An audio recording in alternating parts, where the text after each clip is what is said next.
એ જ સભા જે ગઢપુરમાં દાદાના દરબારમાં બિરાજતી હતી, એ જ સભા અત્યારે વર્તમાન કાળે અહીંયા પણ બિરાજમાન છે.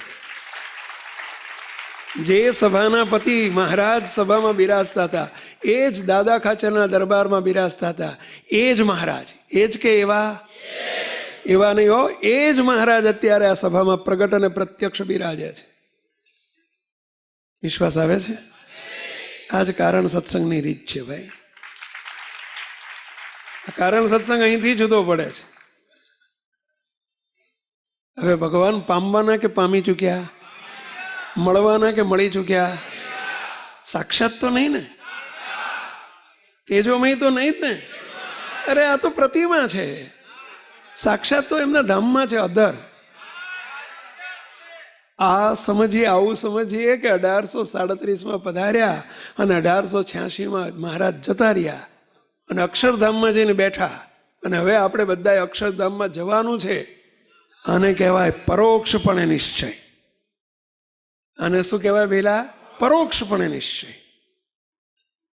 એ જ મહારાજ જે ગઢપુરમાં દાદાના દરબારમાં બિરાજતા હતા, જે 1837માં છપૈયાપુરને વિશે ધર્મપિતા ભક્તિ માતાના ઘેર પધાર્યા, એ જ મહારાજ, એવા નહીં, એ જ મહારાજ ચર્મચક્ષુએ અવરભાવ વાળાને દેખાય છે પ્રતિમા જેવા, પણ આ પ્રતિમા નથી.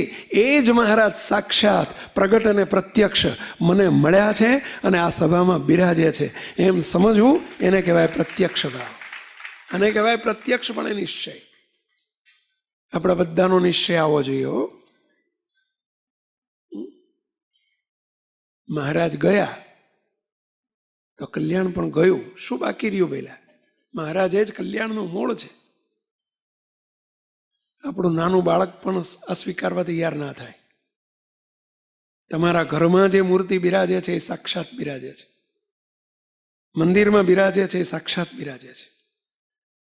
પણ જેની હું સેવા કરું છું, જેની ભક્તિ કરું છું, જેના દર્શન કરું છું, તે આ જ છે, તે જ આ છે, તે જ સાક્ષાત છે, તે જ તેજોમય છે, તેજના સમૂહને વિશે બિરાજે છે, તે જ આ છે.